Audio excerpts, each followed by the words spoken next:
Olá pessoas, meu nome é Marcos Garcia, sejam bem-vindos ao canal. Simbora para um bate-bola bem rápido sobre alguns navegadores que podem ser instalados no Linux. Vamos lá!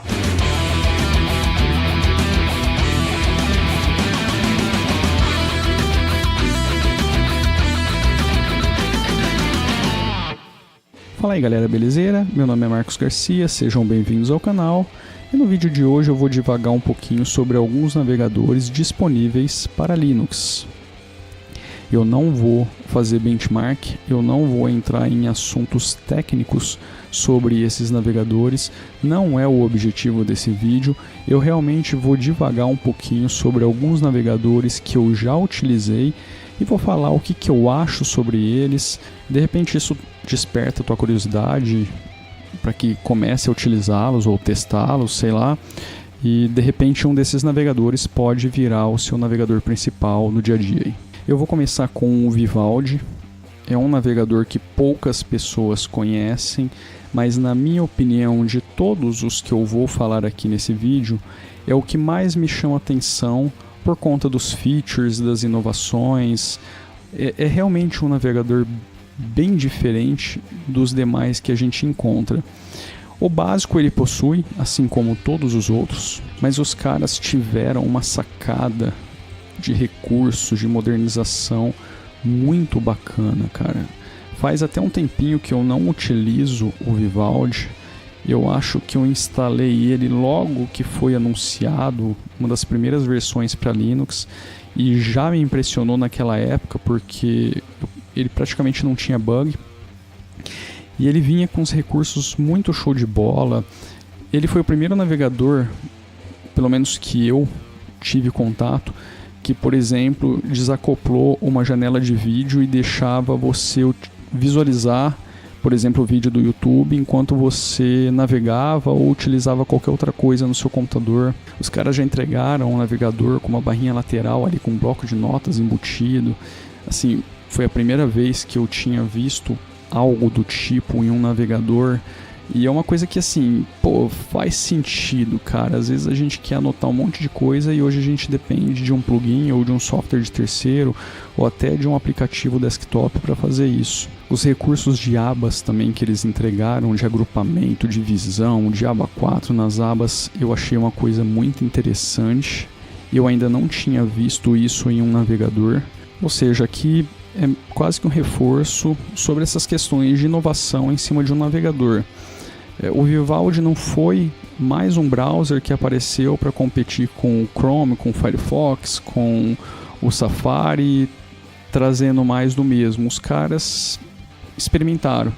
Isso me chamou a atenção. Então, assim, se você me pergunta, cara, qual que é um browser que você sugere aí que seja diferente, que tenha recursos diferentes, que pode mudar até um pouco da minha dinâmica de navegação da web, eu acho que a minha sugestão seria, de fato, o Vivaldi aí, a primeira opção. Tá? Eu acho que é um navegador bem interessante para você conhecer, com os recursos que podem realmente facilitar o seu dia a dia. E até onde eu me recordo, as extensões do Chrome podiam ser instaladas no navegador. Eu não tenho certeza se isso ainda é um fato, porque faz muito tempo que eu não o utilizo e eu também não instalei aqui para fazer esse vídeo. Mas era até um dos apelos dos caras para chamar mais usuários aí para sua base. Então, assim, é um navegador para você experimentar, testar, ver se rola. E é o que eu falei, em termos de inovação, é um dos carinhas que mais me chama atenção nos últimos tempos. Outro navegador que eu tenho utilizado ultimamente, mas para questões muito pontuais, muito específicas, é o Opera. Aqui a gente tem basicamente o Chromium com algumas modificações da empresa. Tem uns recursos interessantes para o pessoal que utiliza bastante WhatsApp e Facebook Messenger, que já vem ali integrado na barrinha lateral do navegador. Além disso, ele tem uma coisa que para mim faz bastante diferença, que é um Adblocker nativo. Acho que todos os navegadores deveriam ter isso. Eu entendo que para o Chrome, por exemplo, não faz sentido, porque o Google vive muito de propaganda, mas, por exemplo, para o Firefox, eu acho que já meio que passou da hora para que isso esteja presente ali, para você ativar um adblocker foda que funcione de fato, entendeu? Então, assim, esse é um dos recursos que me chama a atenção no Opera e que eu acho bacana. eu não preciso de instalar plugin de terceiros. E outro recurso que o navegador traz, que na minha opinião é bem interessante também, é a VPN integrada. Eu sei que não é a melhor solução do mundo, eu sei que existem outras empresas oferecendo serviço com muito mais qualidade, com muito mais segurança e o diabo a quatro. Mas, você ter uma VPN integrada no navegador que com 2 cliques te possibilita ativá-la e utilizá-la, cara, isso é bacana e eu acho que é um diferencial muito interessante em relação aos outros navegadores. Vale uma ressalva, vira e mexe esse recurso da PAL, mas ele está lá disponível gratuitamente para que qualquer usuário utilize e de forma extremamente simples. Se você é um usuário do Chrome e utiliza vários plugins, talvez esse seja aí até um impedimento para que você utilize o navegador. Mas de repente ele pode servir aí para coisas específicas, esporádicas, assim como ele me serve. O terceiro carinha aqui seria o Falcon, antigamente conhecido como Copzilla, que foi abraçado pelo projeto KDE e que talvez a gente deve ver aí, no futuro algumas distros entregando ele como navegador principal, não sei dizer. É um navegador mais simples em relação aos que foram ditos agora e aos que serão ditos mais para frente, mas ele também tem uns recursos bem interessantes, como o Adblocker nativo. Ele é um navegador extremamente leve, ele está integrado com o sistema, ele é um navegador open source, hoje faz parte do projeto KDE, então ele tem essa pegada mais Linux, mais comunidade, mas talvez seja um navegador para entusiastas. Eu acho difícil pessoas fora do mundo Linux utilizar esse navegador como padrão. Ele é cross-platform, ele está disponível para Windows e Mac também, foi desenvolvido em Qt e a gente tem vários aplicativos Qt que rodam nessas plataformas.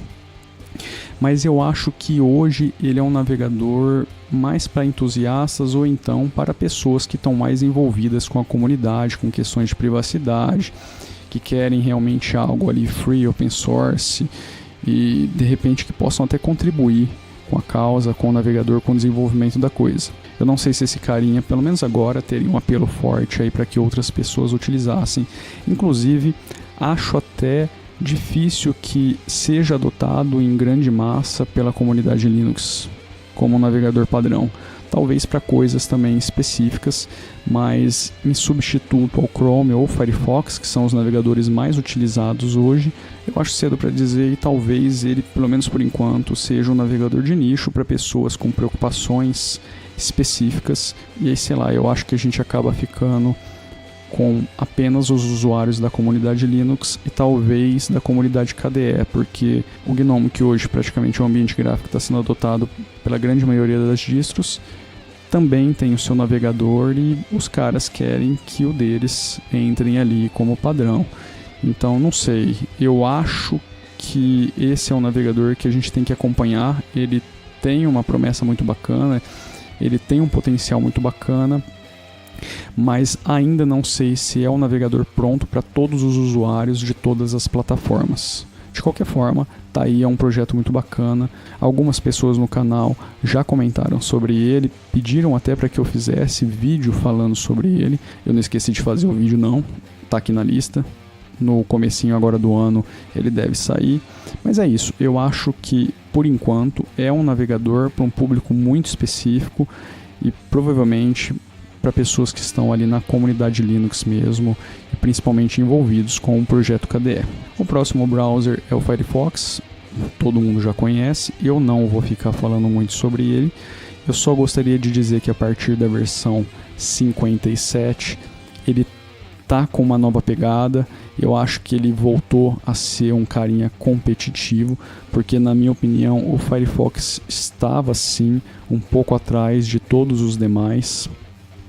Então eu acho que a partir da versão 57 a Mozilla voltou aí para a briga. Eu sou uma pessoa que tem utilizado cada vez mais o Firefox. O meu browser principal ainda é o Chrome, mas eu tenho utilizado o Firefox cada vez mais, principalmente pelo recurso de container que eu já comentei no canal, que eu já fiz vídeo.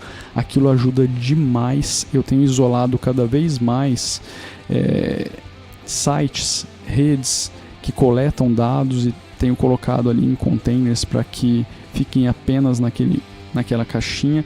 E cara, é um navegador que está mais rápido, está mais otimizado, tem utilizado de forma mais eficiente os recursos da máquina.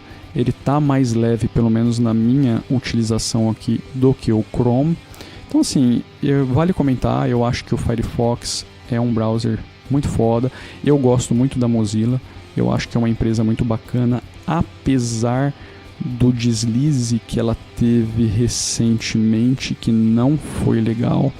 O caso lá envolvendo a publicidade do Mr. Robot. Eu não vou falar desse vídeo, porque não é o objetivo aqui. Mas eles deram uma escorregada meio feia, não foi legal, tá? Mas beleza, não vamos crucificar o browser de todo o projeto por conta de um deslize, porque, as pessoas são humanas e às vezes elas erram. Apesar de não ter sido o primeiro da Mozilla, mas tudo bem. Mas tá aí, o Firefox é um dos carinhas que eu provavelmente mais indicaria hoje para a maioria das pessoas. Dependendo do caso, o navegador que eu realmente indicaria seria o Chrome, que é o último navegador dessa lista, que, quer queira, quer não, é o carinha mais conhecido hoje e é o que faz parte da maior base de usuários no mundo inteiro, principalmente por ser um navegador também multiplataforma. E, velho, a gente está falando do Google, é uma empresa gigante, e eu não sei quantas pessoas aqui tiveram a oportunidade de ver o Chrome nascer para entender um pouquinho do porquê que ele virou esse monstro que é hoje. Eu tive essa oportunidade, eu acompanhei todo o ciclo de desenvolvimento do Chrome desde a versão inicial. Era uma coisa muito fora da curva na época quando ele surgiu. O Firefox já tinha causado um pouquinho disso quando veio para o mercado. Quem acompanhou também o nascimento do Firefox entende o seu papel naquela época. Entende por que a Mozilla é uma empresa muito importante também. Dá até arrepio só de pensar naquela época. E voltando pro Chrome, eu não sei se vocês lembram no passado como era complicado, sites que necessitavam de ActiveX, era um saco para usuários Linux. Isso sempre foi um transtorno, uma dor de cabeça, e no final das contas o Chrome é sim um dos responsáveis pela queda dessa tecnologia. E também vale lembrar que ele foi o primeiro carinha que trouxe o Netflix para dentro do Linux. Isso na época, no passado, era um problemaço, principalmente se você quisesse migrar um usuário de outra plataforma para dentro do Linux, porque, velho, o Netflix virou uma febre e as pessoas queriam consumir o Netflix. E como que você falava para as pessoas, olha, você não tem como assistir vídeos no Netflix no Linux. Eu acho que os caras têm um papel gigantesco na situação onde a gente se encontra em termos de navegador, de navegação na web. E o Chrome é sim um navegador muito bom, muito foda. O problema é que hoje ele virou um monstro, ele não é mais só um navegador. E para muitas pessoas ele acaba sendo extremamente pesado, consome muitos recursos de máquina, principalmente se sua máquina for aí um pouquinho mais antiga, mas ele não deixa de ser um dos melhores navegadores que existem hoje no mercado. Então é isso, galera, eu vim aqui realmente só divagar um pouquinho sobre esses navegadores. Se você não conhecia algum deles, agora conhece ou pelo menos sabe que existe. Se tiver interesse, pega o link aqui na descrição, entra lá no site para dar uma olhadinha como ele realmente funciona, baixa o pacote, instala e boa, testa aí, vê se ele realmente resolve tua vida. Ok? Só gostaria de lembrar que todas as músicas desse canal são da banda Vartroy, estão todas disponíveis gratuitamente no site banda.vartroy.com e eu vou ficando por aqui. Um grande abraço, fui!